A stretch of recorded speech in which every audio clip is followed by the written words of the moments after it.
Hello everyone, welcome to nine star academy. देखिए, आज का वीडियो काफ़ी ज़्यादा इम्पोर्टेंट होने वाला है और उसी के साथ-साथ आपको काफ़ी मज़ा आने वाला है। लाइक लास्ट तक आप लोग बने रहते हो तो डेफिनिटली आपका हर एक सिंगल डाउट यहाँ पर क्लियर होने वाला है, ठीक है? बहुत सारे डाउट आप लोगों के बने रहते हैं जेईई दिल्ली के रिगार्डिंग।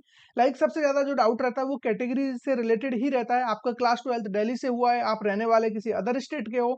अब ऐसा नहीं है यहाँ पर बच्चा ही परेशान है, चाहे पेरेंट्स हो, चाहे स्टूडेंट हो, सभी यहाँ पर परेशान हैं। और आप लोग यूट्यूब पर भी जाते हो तो चाहे आप लोग कितने ही वीडियोस क्यों ना देख लें, लेकिन सटीक तरीके से आपको आंसर नहीं मिल पाता होगा, ठीक है? आज से 2 साल पहले मैं भी यही चीजें सर्च कर रहा था, तो लाइक मेरे को कभी भी वहां पर सेटिस्फेक्शन वाला आंसर मिल ही नहीं रहा था। कभी कोई बंदा आकर के बोल रहा है कि ये वाला सर्टिफिकेट आपका चल जाएगा, फिर मैं 2-3 वीडियो स्क्रॉल कर रहा हूँ, 2 दिन बाद वीडियो आता है कि ये वाला सर्टिफिकेट आपका नहीं चलेगा। तो ऐसे बहुत सारी चीजें आपको देखने को मिलेंगी, लेकिन इस चैनल पर अगर आप आए हो तो डेफिनेटली आपका हर एक डाउट यहाँ पर क्लियर हो रहा होगा, ठीक है? तो वीडियो के लास्ट तक बने रहना, हर एक सिंगल डाउट आपका इधर क्लियर हो जाएगा, ठीक है? यहाँ पर मैं बात करने वाला हूँ लाइक आपका चाहे रहने वाले आप कहीं के भी हो, क्लास 12th दिल्ली से हुआ है, आउटसाइड दिल्ली से हुआ है, रिजर्वेशन कैसे मिलेगा, किसको मिलेगा, चाहे आप ईडब्ल्यूएस कैटेगरी में हो, ओबीसी कैटेगरी में हो, सभी बच्चों के लिए हम लोग बात करने वाले हैं, ठीक है? तो इसके लिए आप लोग फटाफट वाले स्क्रीन पर आ जाइए। अब यहाँ पे पहले हम रीजन की बात कर लेते हैं। लाइक रीजन सिंपल है, अगर आपका क्लास 12th दिल्ली से हुआ है तो आप लोगों को दिल्ली रीजन में कंसीडर किया जाएगा। क्लास 12th आपका आउटसाइड दिल्ली से हुआ है तो आप लोगों को आउटसाइड दिल्ली में कंसीडर किया जाएगा, ठीक है? यहाँ पर दिल्ली रीजन एकदम सिंपल है, आप रहने वाले कहीं के भी हो उससे कोई इंपैक्ट यहाँ पर नहीं पड़ता है। ये चीज आपको ऑलरेडी पता होगा। और क्लास 12th भी दिल्ली एनसीटी से आपका होना चाहिए, एनसीआर यहाँ पर नहीं चलेगा, ठीक है? इस बात को आपको समझना पड़ेगा। इसके बाद आप लोगों को चलना होगा थोड़ा सा नीचे। पहले एक बार मैं आपको बता देता हूँ लाइक क्लास 12th में आपको क्या कुछ स्कोर करना पड़ेगा, ठीक है? वो भी इंपॉर्टेंट है, लेकिन आज का हमारा ये पार्ट नहीं था, फिर भी मैं आपको बता देता हूँ। अगर कोई भी बच्चा है वो टारगेट कर रहा है, ठीक है, यहाँ पर एनएसयूटी, डीटीयू, आईजी, डीटीयूडब्ल्यू जो कि वुमेन्स गर्ल्स के लिए है, डीएसईयू, इन 4 कॉलेज को टारगेट कर रहा है, तो जनरल कैटेगरी के लिए जस्ट 60% आपको स्कोर करना है क्लास 12th में। 70% वाला टेंशन भी यहाँ पर खत्म हो जाता है। हाँ, लेकिन ट्रिपल आईटीडी के लिए इनका क्राइटेरिया अलग होता है, आपको 70% यहाँ पर स्कोर करना पड़ेगा, तभी आप लोग यहाँ पर एलिजिबल होंगे ट्रिपल आईटीडी के लिए, ठीक है? अभी यहाँ पर कैटेगरी के अकॉर्डिंग डेफिनेटली आपको थोड़ा सा रिलीफ मिलता है। यहाँ पर आप देख सकते हो इन 4 कॉलेज में डीटीयू, आईजी, डीटीयूडब्ल्यू, एनएसयूटी, डीएसयू। यहाँ पर आप ओबीसी कैटेगरी में आ रहे हो तो 55% स्कोर करना होगा क्लास 12th में, एससी एसटी के लिए 50%, डिफेंस के लिए 55%, पीडब्ल्यू के लिए 50% और ट्रिपल आईटीडी के लिए आप लोग देख सकते हो अलग से क्राइटेरिया है। लाइक ओबीसी के लिए 65, एससी एसटी के लिए 60, डिफेंस कैटेगरी के लिए 65 और पर्सन विद डिसेबिलिटी के लिए 65, ठीक है? ईडब्ल्यूएस के लिए यहाँ पर अलग से कोई रिजर्वेशन नहीं है, इन्होंने क्लियरली नोट में मेंशन किया हुआ है, there is no marks relaxation for, ठीक है, EWS category candidates in any of the participating institute और यूनिवर्सिटीज, ठीक है? इस बात को समझना होगा। ईडब्ल्यूएस के लिए वही जनरल वाला कट ऑफ यहाँ पर लग रहा होगा। एज क्राइटेरिया इनका कुछ भी नहीं होता है, लेकिन हमारा जो मेन टारगेट है वो अब यहाँ से स्टार्ट होने वाला है, वो है कैटेगरी सर्टिफिकेट के रिलेटेड, ठीक है? The candidate seeking admission under the reserve category, अगर आप किसी भी रिजर्व कैटेगरी के अंडर एडमिशन लेना चाहते हो तो सबसे पहले एक चीज मेक श्योर करना होगा जो इन्होंने क्लियरली बोला हुआ है, ठीक है? To mandatory produce the category या caste certificate in his her name at the time of counselling, वो उस बच्चे के नाम से ही सर्टिफिकेट होना चाहिए, पेरेंट्स या बहन भाई के नाम से नहीं चलेगा, पर्टिकुलर उसी बच्चे के नाम से सर्टिफिकेट होना चाहिए। ये सबसे मैंडेटरी है, ठीक है? ये चीज तो आपको ऑलरेडी पता है, इसमें कुछ बड़ी बात नहीं है। लेकिन अब यहाँ से आप लोग पॉइंट नंबर सेकंड देखिए, the reservation certificate should be issued from the respective state region in which the reservation is being claimed, मतलब जहां से भी आप लोग रिजर्वेशन क्लेम कर रहे हो वहां से आप लोगों का लाइक जो भी सर्टिफिकेट है वो बना हुआ होना चाहिए। अगर आउटसाइड दिल्ली से आप लोग क्लेम कर रहे हो तो आउटसाइड दिल्ली का चल जाएगा। अगर दिल्ली से आप लोग क्लेम करना चाहते हो कि मुझे दिल्ली रीजन का मतलब बेनिफिट चाहिए कैटेगरी का, तो आपको दिल्ली रीजन से ही, दिल्ली एनसीटी से ही अप्रूव कराना पड़ेगा। और ये चीज इन्होंने आगे क्लियरली मेंशन की हुई है, देखो यहाँ पर एग्जांपल दिया हुआ, in case a candidate claims the seat reserved for the Delhi region category, ठीक है, he she has to bring SC ST OBC. यहाँ पर एक चीज आपको समझनी होगी, एससी एसटी ओबीसी के लिए बात की है यहाँ पर, ठीक है? यहाँ पर ईडब्ल्यूएस कैटेगरी को मेंशन नहीं किया है। Certificate issued bye government of NCT of Delhi and should have also passed his qualified examination from A school college institute located in national capital territory, ठीक है, टेरिटरी ऑफ दिल्ली। तो एनसीटी दिल्ली से आपका class 12th होना mandatory है और वहीं से आपका सर्टिफिकेट भी इश्यू होना चाहिए, एससी एसटी ओबीसी तीनों कैटेगरी के लिए। ईडब्ल्यूएस कैटेगरी का सर्टिफिकेट चाहे जहां से भी हो, कोई दिक्कत यहाँ पर नहीं है, ये मैं आपको एकदम क्लियर कट बता रहा हूँ, इसमें आपको कोई भी डाउट इधर नहीं होना चाहिए बिल्कुल भी, ठीक है?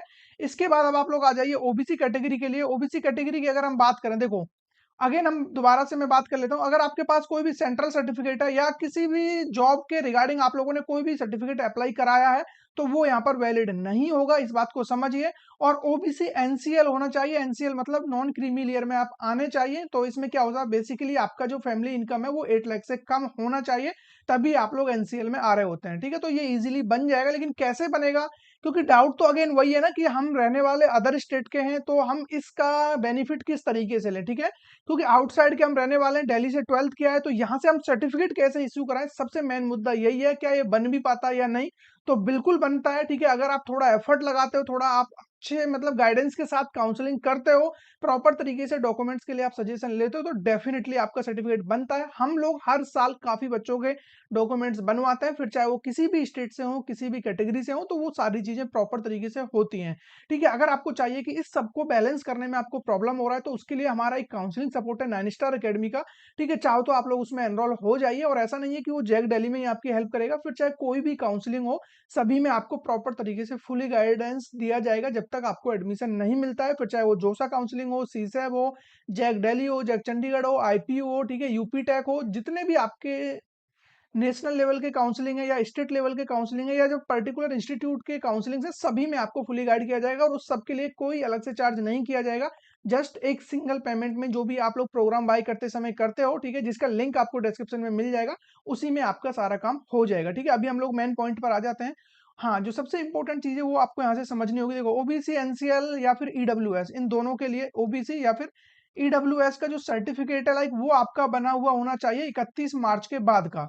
सबसे इंपॉर्टेंट तो ये चीज है, ठीक है। तो अब आप बनवा लेना इजीली, अगर पहले से बना हुआ है तो वो नहीं चलेगा, एससी एसटी का है तो चल जाएगा, कोई दिक्कत नहीं है। ये चीज यहाँ पर ओवरऑल लिखी हुई है, इसको पूरा पढ़ने का कोई सेंस नहीं है। फिफ्थ पॉइंट पर आ जाइए, जो सबसे ज्यादा इंपॉर्टेंट है, जिसमें ये चीज मेंशन की हुई है, ठीक है। देखो, यहाँ पर एक चीज बताया हुआ है कि अगर आप लोगों को ओबीसी के लिए क्लेम करना है, ठीक है, ओबीसी के लिए क्लेम करना है, यहाँ पर ईडब्ल्यूएस की बात नहीं की है। ओबीसी के लिए आपको क्लेम करना है कि आपको under Delhi reserve, Delhi region के रिगार्डिंग चाहिए, admitted under the category on the submission of certificate of his effect from the, ठीक है, competent authority of the government of NCT of Delhi. तो आपको ओबीसी के रिगार्डिंग अगर बेनिफिट चाहिए तो एनसीटी दिल्ली से आपको अप्रूव कराना पड़ेगा, ठीक है। ये चीज मैंने आपको ऑलरेडी बता दिया था। Certificate issued bye government of India, ये चीज देखिए, गवर्नमेंट ऑफ इंडिया से है, एनी स्टेट गवर्नमेंट से है, will not be accepted under any circumstances, ठीक है। तो किसी भी कंडीशन में वो वैलिड नहीं होगा। और एक चीज यहाँ पर देखो, सबसे important, a certificate issued by a competent authority of Delhi, ठीक है, to an individual on the basis of caste certificate of his her parents from another state. आपका लाइक जो भी आप अनदर स्टेट में रह रहे हो, आपके पेरेंट्स के उस बिहाफ पर आप लोगों का दिल्ली रीजन का सर्टिफिकेट बनता है। अगर आप अदर आउटसाइड के हो, मान लो अदर स्टेट के आप रहने वाले हो, तो वो वाला सर्टिफिकेट प्लस में आपके कुछ बेसिक डॉक्यूमेंट्स वो लग करके तब आपका ये दिल्ली रीजन वाला डॉक्यूमेंट्स इश्यू होता है, ठीक है। और यहाँ पर आप लोग समझ सकते हो, ठीक है। और एक चीज और मेंशन की गई है, देखो, अनदर स्टेट हो गया, will be accepted claiming seat under OBC category if and only if, एक कंडीशन लगाइए, कंडीशन आप लोग यहाँ पर पढ़िए, if the caste in the central list of OBC, ठीक है, for the state of Delhi notified OBC list by government of NCT. मतलब जो पर्टिकुलर कैटेगरी आपकी है, जो अदर स्टेट में आपकी कैटेगरी है, वो दिल्ली रीजन के अंदर भी ओबीसी कैटेगरी की लिस्ट में आना चाहिए। जो लिस्ट है उनके पास, उसमें आप ओबीसी में होने चाहिए, तभी आप उसको एलिजिबल होंगे उसके लिए, तभी उसका बेनिफिट आपको मिलेगा, ठीक है। ये चीज आपको यहाँ तक समझ में आ गया होगा, ठीक है। इसके अलावा तो ओबी जो हम बात करें ईडब्ल्यूएस के लिए, तो ईडब्ल्यूएस के लिए एकदम सिंपल है, ईडब्ल्यूएस के लिए ज्यादा कुछ आपको करना नहीं है। सिंपली आपके कुछ कंडीशंस हैं, आपका फैमिली इनकम 8 लाख से कम होना चाहिए, ठीक है। उसके अलावा ये कुछ कंडीशंस आप यहाँ पर देख सकते हो, 4 पॉइंट्स और हैं, लाइक आपके पास 5 एकड़ ऑफ ठीक है, एग्रीकल्चर लैंड नहीं होना चाहिए या उससे ज्यादा। रेजिडेंशियल फ्लैट आपके पास है 1000 स्क्वायर फुट का, तब भी आप लोग इसके लिए एलिजिबल नहीं होंगे। रेजिडेंशियल प्लॉट है आपके पास 100 स्क्वायर यार्ड का एंड एबव, उससे ज्यादा है, और जो कि म्युनिसिपैलिटीज के द्वारा नोटिफाइड किया हुआ है, तब भी आप एलिजिबल नहीं होंगे। और अगर 100 स्क्वायर यार्ड का आपके पास प्लॉट है, और वो चाहे म्युनिसिपैलिटी से मतलब आपका नोटिफाइड हो या ना हो, तब भी आप एलिजिबल नहीं होंगे। अगर इस सबके रेंज में आप लोग आ रहे हो, इस सबको फुलफिल कर रहे हो, तो डेफिनेटली आपका ईडब्ल्यूएस बन जाएगा, और वो फिर आप कहीं से भी इशू कराइए, कोई दिक्कत वाली बात यहाँ पर नहीं है। आई थिंक अब कैटेगरी से रिलेटेड आपका कोई भी डाउट यहाँ पर नहीं आना चाहिए। इसके अलावा फिर भी आपके माइंड में कोई भी क्वेश्चन है, किसी भी तरीके का, कमेंट बॉक्स आपके लिए हमेशा ओपन है, तो यहाँ पर आकर के आप मुझे बता सकते हो। उसका आंसर या तो आपको यहीं मिल जाएगा, या फिर मैं आने वाले सेशंस में उसका आंसर कर रहा हूँ, ठीक है। और बाकी काउंसलिंग सपोर्ट के लिए अगर आपको नीड है, आपको लगता है कि मेरे थ्रू आपको काउंसलिंग कराना है थ्रू आउट द पूरा, मतलब जब तक कॉलेज आपको नहीं मिलता है, उसके लिए लिंक डिस्क्रिप्शन में, उसको फटाफट फॉर्म को फिल करिए और अभी आपको वहाँ पर एक रैंक के लिए ऑप्शन आएगा, तो रैंक या परसेंटाइल वहाँ पर आप कुछ भी डाल सकते हो। रैंक आपके पास नहीं है तो परसेंटाइल डाल करके आप आगे बढ़ जाओगे, कोई दिक्कत आपको नहीं आने वाली है। ठीक है, तो फिर मिलेंगे ऐसे किसी इंटरेस्टिंग टॉपिक के साथ, तब तक बने रहिए हमारे साथ।